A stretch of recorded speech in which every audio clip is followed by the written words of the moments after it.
Hey, good morning, everyone. Marty Mazzora here, March 10th, 2021. This will serve as this week's main message, so I'm going to mix it up a bit and do this week's on the video.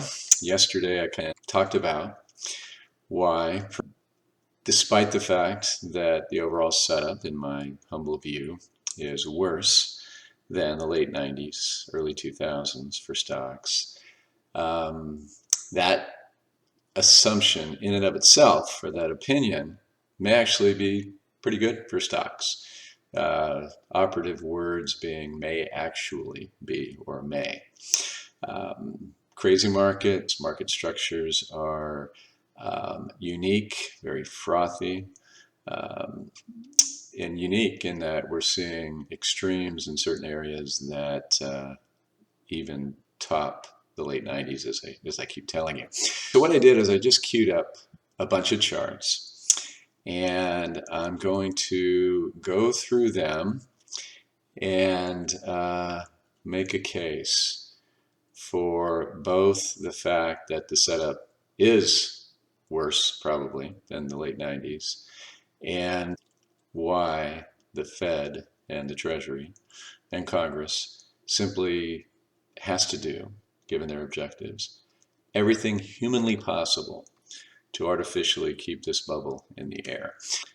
So the chart in front of you is the one I featured yesterday on the blog. This is the current chart of the NASDAQ 100 index, where many of the leading tech names reside. This is eerily similar. The scale's different, so this looks a little different here as well. There was a little wider gap on that particular chart, the one I showed you from March of 2000. But pretty much the same look. You have a clearly defined trend line, multiple tests, broke through it with momentum, with high volume, with conviction. Traded along the 50-day moving average a little bit, but there's this green line, which is now flattening out to rolling over. Very ugly technical sign. Lost that, and then tested this trend line again. Broke through that, but as of yesterday, closed above it. Today spiked up, but right now, as I speak, this particular index has turned red, so we'll see if we don't recapture that support line there. And then you can see almost tested the 50-day moving average. So this is concerning, even more so if I were to draw what really should go on the top here, and that would be this line right here. And that makes this an upward sloping wedge, which is about as bearish as any pattern you'll find. Particularly when we combine that with a bearish divergence in the MACD, moving average convergence divergence, and in the relative strength index. Upward sloping wedge with this stuff going on is not a good sign. Those three combined do not a sell signal make. It's when you break down below these levels where you need to start thinking about it. So, so here I showed a chart that looked very much like the beginning of the end in 2000, before this index went down 83%. But then said, maybe not this time. And of course, you never know what the outcome is going to be till you get there. And then the market is, it's fluid. And once the outcome gets there, then it's time for the market to come roaring back. So, got to be on our toes for sure. So let me now talk about a couple more things relative to the setup versus the late 90s. And then we'll get into why it can't happen, if it can be kept from happening. So let's look at the price to earnings ratio currently of the S&P 500. And save for probably 1929, modern history, this was the peak right here in 1999. Well, of course, you notice where it is now. So from a price to earnings level standpoint, we have exceeded this modern history high, which was an epic stock market bubble in the late 90s. So we're above that today. Now, let's put price to earnings in perspective and make this even worse. The only net buyer, believe it or not, when this big epic bull market, that were the companies themselves in share buybacks. Now, when you buy back your shares, you lower the number of shares outstanding. If your earnings stays the same, right, but you have fewer shares outstanding, your earnings per share actually go up, right? Really creates all kinds of distortions in the price to earnings ratio. So if your earnings are going up per share and your price, is staying static or maybe not going up as fast, it actually brings the price to earnings ratio down. So this rising to this level in here had a monster headwind with all the share buybacks, but rise it did now to all-time records. Plus, if you know anything about corporate finance, you know that earnings can be manipulated. So, you always have to take this one with, to some degree, a grain of salt. It's an important indicator. But sales or revenue, that's the stuff that comes in the door. That's harder to manipulate. So this is probably a more legitimate number. So if you're looking at valuations and you want something that's true, you probably want to look to price to sales ratio. Now, also impacted, of course, by the buying back of shares. But look at the price to sales ratio today versus where it was at this, we'll call it all-time high back in the late 90s. So yes, definitely. From a traditional valuation standpoint, man, stocks are expensive right now. I don't have it queued up, but the so-called Buffett indicator, which is market cap to gross domestic product, that was his favorite one, presumably. That one's off the charts as well at all-time highs. So you got a technical setup that looks ominous, as I showed you with the NASDAQ 100, and you have valuations that are through the roof. Now let's talk about debt, right? This makes it even worse, in my view, but it also is perhaps the reason why it could be good for stocks. So what you're looking at here is government debt to GDP, over 100% currently. Last time we were over 100% was coming out of World War II. Now, when you're talking World War, it makes some sense. The government's going to have to finance a ton of stuff, right? But we're not coming out of a world war now, and we have over 100% debt to GDP. And this is a big, big number in terms of something like $30 trillion, right? So a lot of that debt is just maturing all the time. And so imagine interest rates going up on $30 trillion of maturing debt over time, and you have a budget disaster. Now, we're going to run like a $4 trillion budget deficit and counting this year anyway. So this debt is going up exponentially by the trillions as I speak. If there's any way possible to keep interest rates low, you're going to want to do it. The last time we instituted yield curve control, and that's the term I've been using on the blog, was actually right here. In 1942, I believe, is when they started to really actively control the yield curve. And essentially what they did, and I could get into the weeds, but we really don't need to, is the Fed just on the longer end of the curve where it mattered, actively became the market. As people were responding to higher inflation and higher interest rates and huge debt issuance that they knew was coming to finance everything, they were selling bonds, and interest rates were going up. Well, again, we can't have interest rates go up. So what did the Fed do? They just printed a lot of money and manipulated that yield curve. And they did some twisting out of the short end into the long end and so forth. But they essentially bought up what was for sale to keep the price high and keep the yields low. Haven't done that yet. Japan is actively doing that. Australia is doing that to some degree. Japan more aggressively on the long end. And the U.S. is there. If this keeps up, it's going to happen, right?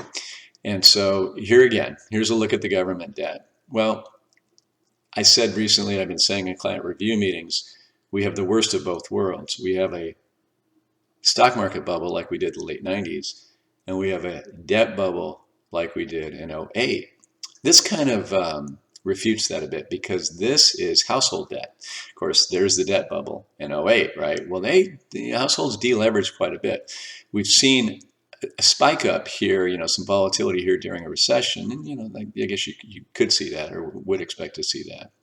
And you did see GDP drop, right? So as a percentage of GDP, even if the debt stayed level, well, then that's going to go up. And to some degree that, you can say that, at least right here, relative to the government debt, but not now because GDP is beginning to ramp up again. So so you could say, well, no, maybe we don't have the debt bubble other than in government. Well, the other place, and this is where my chief concern is corporate debt. So these are corporate loans. You can see how they've spiked up big time. And these are corporate debt securities or corporate bonds. And amazing that we're during a recession and this just keeps ramping up and up and up. So we have an epic, if not nightmarish, debt bubble in the corporate space, right? Plenty of it still in the consumer space, short of what we had here. And then, historic, we're back to where we were, nearly 80 years ago, and facing, the same kinds of problems. Only, you don't have the justification of war here to justify this, which speaks to our culture, of the last few decades. So, folks, understand what I mean when I say that this may be decent for stocks, because stocks have been reeling a bit, particularly technology stocks, on higher interest rates, higher treasury yields. If, say, in next week's meeting, I don't expect it, but if they did, and the Fed said, or Jerome Powell in his news conference says yield curve control, I think you're going to see stocks really ramp up. But I don't think they do that, quite frankly, until the stock market really rolls over. Right. Now, what really rolls over means, I'm not sure. I would have said, well into double digits, maybe those March lows, which are way low relative to where we are now. But this last week, China took, just a 3.5% hit. Chinese stocks did, and Tuesday night, Chinese central banks stepped in and started buying Chinese stocks. Now, the Fed doesn't do that at this point, and they resist even confessing that they might, but I think they would if things get bad enough. So, ironically, if you look at what stocks have been trading on of late, maybe the better prospects for stocks. Is this something that you, as a thoughtful long-term investor, should feel good about or should buy into? Well, I'll leave that up to you if you're an individual investor who's not a client of ours. If you are our client, well, it may be frustrating not to ride that tech wave if indeed, it continues. We're not comfortable. And I'm not doing that with my own money, frankly, and I'm definitely not comfortable doing that with someone else's or with our clients, because it just doesn't make any fundamental sense whatsoever. And we're so precarious in terms of what ultimately could go wrong, particularly in the tech space, that it just doesn't. It's just foolhardy, if you will, I think, to go there. Doesn't mean it's not going to work out for those who have the stomachs. And then the presumption there is that everything the Fed is going to do is going to work. Well, that would be historic as well, because in the past they haven't been able to ultimately stem the tide of a bursting bubble. They've been able to expand the bubbles in terms of time and the size of them, through all these machinations. But in the end, the harder they try and the more people they coerce onto that thin ice, to use my ice skating analogy, the worse the break when it ultimately comes. And so, does that mean it's going to ultimately come? Not necessarily. It just means that the risk is there, as I keep preaching over and over again. Okay, so what then does work in that scenario? Well, when the Fed suppresses interest rates, despite the fact that inflation is showing up, despite this morning's CPI numbers, and if you didn't read my morning note, please do, and I added some commentary there. A friend of mine also, who's connected to the lumber industry, sent me a response to that, and essentially said that lumber prices are through the roof, which is something we track as well, but he gave me firsthand accounting, and he expects this to really have a continued impact on the price of homes. The price of materials is just through the roof. So, while the CPI is convenient in how it's constructed and it tends to understate things, came in mild today. Just look to your own experiences to understand, really what's happening out there. The question though is this not transient? Is this just not bottlenecks because of COVID? These kinds of things. And the answer is could be. I'm open to that idea. That's what the Fed conveniently continues to say. And many economists just tie inflation to wage pressures, right?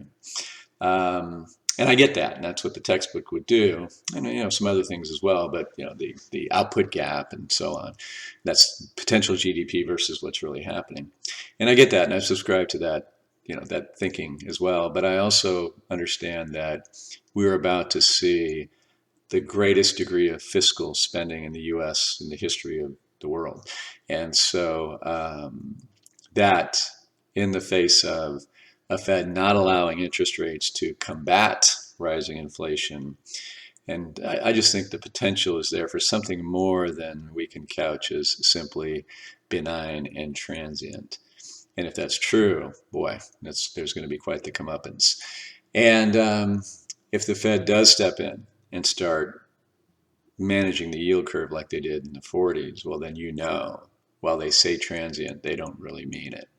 They think that there's some serious risk. And I've written extensively on that. When they said they were going to let inflation run hotter, the world pretty much laughed at them and said, yeah, you can't create inflation. You're just pretending that you can.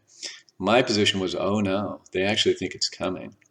And they can't raise interest rates. So if they think it's coming and it shows up, and if they hike interest rates, well, 2018, that 19.8% decline when they tried to hike then, told them, don't you dare, or you're going to bring the financial markets to their proverbial knees. So a lot of risk in interest rates right now. So what you're looking at is the price of gold in orange and real 10-year yields for the Treasury yields in the bottom panel in the white. So real is the Treasury nominal yield, what it says on the tape, minus the rate of inflation. So gold's a rock, doesn't pay a yield, so it doesn't do well when interest rates are rising. Does well when interest rates are low, and does really well when real interest rates are dropping. And that's what this chart shows you. This goes back to the beginning of 2013, which is the data we have for real yields. And just look at the correlation. I mean, pretty much a mirror image, right? So when real yields drop, gold goes up and so forth. And, gold's had a rough go of it of late. And look what real yields bottomed and started to go up, right? That's because nominal yields were going up faster than the rate of inflation, right? Well, if the 1940s replay happens and interest rates continue to go up and bonds continue to sell off because, the economy is looking better and inflation is a risk, well, I showed you the debt picture and why rates can go up. And by the way, there's so much leverage against the stock market, and so much economic sentiment tied to the stock market. That's really what they're looking at, frankly. And higher yields, as we saw in tech, taking about 11% dip here of late on higher yields. That's anathema to what they're trying to accomplish. So I like gold here. I like commodities in general because, again, if inflation continues and they have to come in and put the brakes on interest rates, this thing is going to fall through the floor, and gold miners are going to do very, very well. As you know, I like other commodities as well. Here's the Bloomberg Commodity Index. This chart could be familiar to you. I've featured it on the blog. While stocks have had an epic bull market, commodities have had an epic bear market, right? And so here they bottomed, and they finally busted through with conviction, with momentum, this 12-pound trend. And I showed you recently that commodity bull markets tend to last quite some time, years, in fact. So we may very well be the beginning of something. Sure looks like it technically. The whole real yield scenario I just gave you plays into other commodities quite well as well. And then lastly, in addition to commodities, which are a decent part of our portfolios, like I said, stocks would do really, really well, at least initially, in that lower real yield environment. but not all stocks, right? So here is a chart. I'm just going to throw up on top. Here's the dollar, right? So I've said two things, right, since well over a year ago, that this market cannot withstand higher interest rates, and it also cannot withstand a higher U.S. dollar for a variety of reasons that I've shared many times herein. So, and you look at the action lately, that sure supports that. I mean, going back to a year ago, right? Um, just look at the negative correlation between the dollar and stocks, right? And here the dollar is starting to come back up, and here's stocks looking like they're rolling over. But look at this, this, what is it? It's a 11-year chart of the S&P 500. It's really the opposite of what I just showed you in the commodities market, right? And look at it here for the tech sector, right? So tech has really been the driving force behind multi-year rally in stocks, of course. And of course, look at how the tech sector is reacting to the rising dollar as well as rising yields of late. I showed you that in the beginning slides with the with price to earnings and price to sales ratios, and a lot of that is because of tech. Don't know that we want to go there. I do think tech will bounce big if they announce yield curve control, but is it the only place to go? Well, let's take a look at some other sectors. Here's materials, which is probably our biggest stock sector that we're in right now. So you look at tech, which has just kind of gone up and up and up, and you look at materials, and materials just last year, late last year, broke above the high that they established all the way back in early 2018. So this looks like, somewhat of a breakout, from a level that was quite the consolidation there for, 2, almost 3 years, right? And of course, we know that there's a $3 trillion infrastructure spending plan coming. Of course, they're going to spend a lot of money on materials. So if I had to look right now at tech versus materials and I want to own stocks, well, of course, I'm going to own materials, right? And you could say the same thing for industrial stocks, right? So here's the industrial ETF, which we own as well. And, it meandered around all the way back here to 2017, right? Finally, just, this last year, late 2020, did it break above there. So industrials look like, particularly in a big infrastructure spend, could do very well going forward, right? How about financials? Well, financials have been pretty much stuck in the mud for, going on 3-4 years. They're just now beginning to ramp up a bit. Now, financials could find some headwinds if they control the yield curve, but if we are going to take off and we're going to bounce big with all the reopening and so forth, well, financials will probably do okay in that environment, and they do look very cheap relative to everything else. How about energy? Oof, boy. Now there's, energy is a commodity, right? And so we've had this, quite this run here in energy stocks, run lower, right? And, there's probably the best trend line I can draw. You want to get multiple points here, right? So, and yeah, we're just now pushing up against that and testing that trend line. I could draw one, another one right here and say we're breaking above that.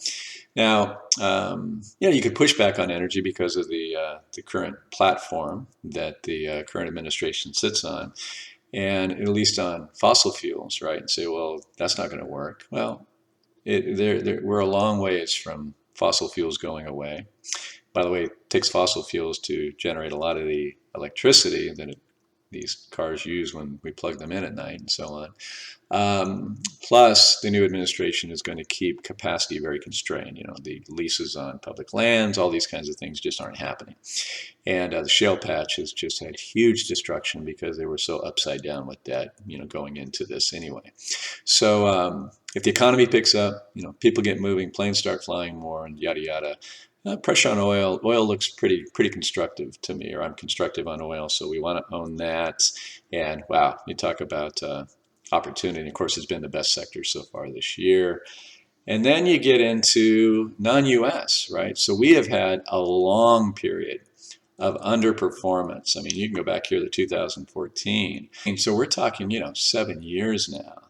And it's been my observation, I've shown this to you on the blog, that they tend to run in decades, meaning U.S. outperformance foreign outperformance, U.S. outperformance. Well, if we do need to see a trending lower dollar, which has to happen to keep this boat afloat or this bubble in the air, well, that plays very well into the prospects for foreign securities. Look at how they did, as the dollar dropped as well. Huge case when we're talking emerging markets. This is our emerging markets ETF. Same long-term underperformance, just now getting above this 2018 level. Really, really sensitive to the dollar. Look at it turn over like tech stocks as the dollar went up. But if I'm looking at valuations, I'm looking at history, and I'm looking at something that acts like tech stocks relative to the dollar, and today, because of everything I've talked about and what I've seen here in emerging markets, I want to own emerging markets. And fundamentally, the demographics are better there and so on. So yeah, this would be my proxy for tech as it relates to how it moves against a dollar and the dollar and nominal interest rates. And then last but not least, I just have the Bloomberg Commodity Index in there as well. And I already showed you that. So this is that same chart. And here we are bottoming. Maybe the beginning of a longer term bull market in commodities. That's my basic thesis right now. I think we may be entering a new super cycle. But please, folks, make no mistake. We will see weeks and months of underperformance in commodities. We've seen gold kind of roll over of late and kind of stay down there. Clients, your portfolio today is not a completely stock market centric portfolio, and we don't want it to be, frankly. So, if you're looking against the S&P, and I give you the numbers every morning, and of course in our reviews, meetings with clients, I show you your results relative to the stock market. That's just how things are done, I guess, in our business. We're going to have days where the market goes down and we go up. We're going to have days where the market goes up and we go down. We're going to have days where we go in the same direction and we outperform, and days where we underperform. This is not about, competing with the stock market. This is about maintaining a very thoughtful, deeply thoughtful portfolio, day in, day out, week in, week out, month in, month out, assessing where the risks are, what the powers that be have to do to keep this boat afloat, as that's the topic of today's discussion. And then recognizing that if we do roll over and the Fed either makes a mistake or the market just says this just isn't real, which is not, but if the market, if you will, if I can talk about the market as if it thinks by itself, ultimately comes to that conclusion, well then, we roll over. And even the stuff that we like gets hit, right? That's why we're hedging with the put options. As you'll recall, it worked beautifully in February and March. I did not expect that we'd be having this discussion, meaning that we would not have gone down for the first time ever, save for the tiny recession and bear market in 1949. First time ever not going back and at least testing those March lows. And that's still, very much within the realm of my thesis and the realm of possibilities. So while that risk is there, we have to have that little extra hedging going on with the put options. We'll go down in that scenario, but we won't go down as much if we are staying decently hedged along the way. So in a nutshell, thank you for sticking with me that half hour. Risk is high, of course. Valuations are high. We're very aware of that. Opportunities are definitely there, given what really has to happen for the powers that be to try to wiggle their way out of this incredible mess that they themselves have gotten all of us into. There are places, pockets of real value, like I just showed you, to be exploited, which means we don't have to go hog wild or jump all into what everybody else is chasing, to do pretty well in the market with a lot less risk than what everybody else is taking, particularly when we hedge with the options. We will have down volatility, make no mistake. Sometimes it'll get your attention. But I want to just make sure you understand why we're doing what we're doing, where we're coming from, and what we believe is the sound logic behind it. Thank you, as always, for watching and listening. Have a wonderful day. Bye-bye.